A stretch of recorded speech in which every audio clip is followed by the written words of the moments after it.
Hello friends, welcome back my channel lady hub. ఈరోజు ఇంకొక simple design అనేది చూపిస్తాను. ఇది మీరు బ్లౌజెస్ పైన లేదా డ్రెస్సెస్ పైన కూడా డిజైన్ చేసుకోవచ్చు. ఈ చిన్న డిజైన్ నేర్చుకుంటే ఓవరాల్ బ్లౌజ్ అంతా కూడా మీరు డిజైన్ చేసుకోవచ్చు. ఫస్ట్ అయితే నేను 4 పేటల దారాన్ని తీసుకుని ఎక్కించుకున్నాను నీడిల్లోకి.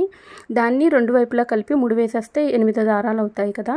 ఇప్పుడు దీన్ని తీసుకుని ఇలా 2 సర్కిల్స్ ఫామ్ చేశాను కదా. ఫస్ట్ సర్కిల్లోంచి తీసుకుని ఈ సెకండ్ ఎడ్జ్ ఉంది కదా, ఈ సర్కిల్ ఎడ్జ్, దానిలోకి ఇలా ఒక చిన్న ముడి వేసుకుని, ఆల్రెడీ మీకు ముడి కుట్టు అనేది ఐడియా ఉంటుంది కదా, ఎందుకంటే నా ప్రీవియస్ వీడియోస్ చూసే వాళ్ళకి అర్థమవుతుంది.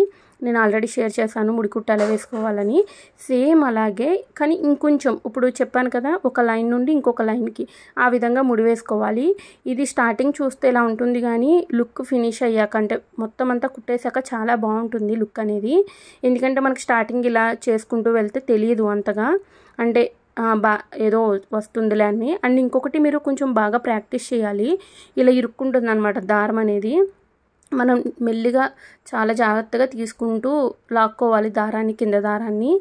అండ్ పైన కూడా వదిలేయకూడదు ఫస్టే, చాలా జాగ్రత్తగా. చూసారా ఫస్ట్ దానికి ఇప్పుడు దానికి ఎంత డిఫరెన్స్ అనేది వచ్చిందో, చాలా నీట్గా వచ్చింది కదా. ఈ 4th వేసేసాను. ఇప్పుడు ఇలాగ మొత్తం ఫిల్ చేసేసుకోవాలి. ఇప్పుడు ఎక్కడైనా గ్యాప్స్ ఉంటే అక్కడ ఇంకొక ముడి కింద వేసేసుకోవచ్చు. దీన్ని లవంగం స్టిచ్ అంటారనమాట, ఈ చుట్టూరు కుట్టిన దాన్ని. ఇప్పుడు వచ్చేసరికి నార్మల్ థ్రెడ్ తీసుకుని చిన్ని చిన్ని జర్దోసి పీసెస్ అనేవి కట్ చేసి పెట్టుకున్నాను. ఇప్పుడు ఒకటి ఆల్రెడీ ఈ స్టిచ్ కూడా నేను చూపించాను, మన ప్రీవియస్ వీడియోస్ చూస్తే అర్థమవుతుంది. ఇది ఈ విధంగా అనమాట. మొత్తం లోపల కూడా ఒక ఫ్లవర్స్ లాగా, పెటల్స్ లాగా ఫామ్ చేసేసుకోవాలి మొత్తం అంతా కూడా. ఒక దాని మధ్యలోంచి నీడిల్ తీసుకుని ఇంకొక సైడ్కి ఇలా మొత్తం చుట్టూరు కూడా కుట్టేసుకోవాలి. ఇవన్నీ కూడా ఇలా 2 లైన్స్ కుట్టుకున్నారనుకోండి, ఈ మధ్యలో ఏదైతే గ్యాప్ ఉందో ఆ గ్యాప్ అంతా కూడా ఫిల్ అయిపోతుంది అనమాట. ఆ తర్వాత ఒక్కసారి ఇలా ఫింగర్తో ప్రెస్ చేయండి, ఎందుకంటే కొంచెం ఇలా నించున్నట్టు ఉంటాయి కదా, అవి కొంచెం వంగుతాయి పక్కకి సైడ్కి. ఈ విధంగా నేను పూర్తి చేసేసాను. ఇప్పుడు ఇక్కడ మధ్యలో జర్కాన్ స్టోన్ ఉంటుంది కదా, ఆ స్టోన్ని ఒక స్టోన్ కానీ ఒక 3 స్టోన్స్ని కానీ మీరు అంటించుకోవచ్చు. ఇక్కడ నేనైతే ఒకటే చూపిస్తున్నాను. అలాగే మన ఛానల్ ఎవరైనా ఫస్ట్ టైం చూస్తున్నట్లయితే సబ్స్క్రైబ్ చేసుకోండి ఫ్రెండ్స్. మీ ఫ్రెండ్స్ అండ్ ఫ్యామిలీకి కూడా షేర్ చేయండి. అలాగే ఈ ఫ్లవర్ అనేది ఎలా ఉందో నాకు కామెంట్ సెక్షన్లో తెలియచేయండి.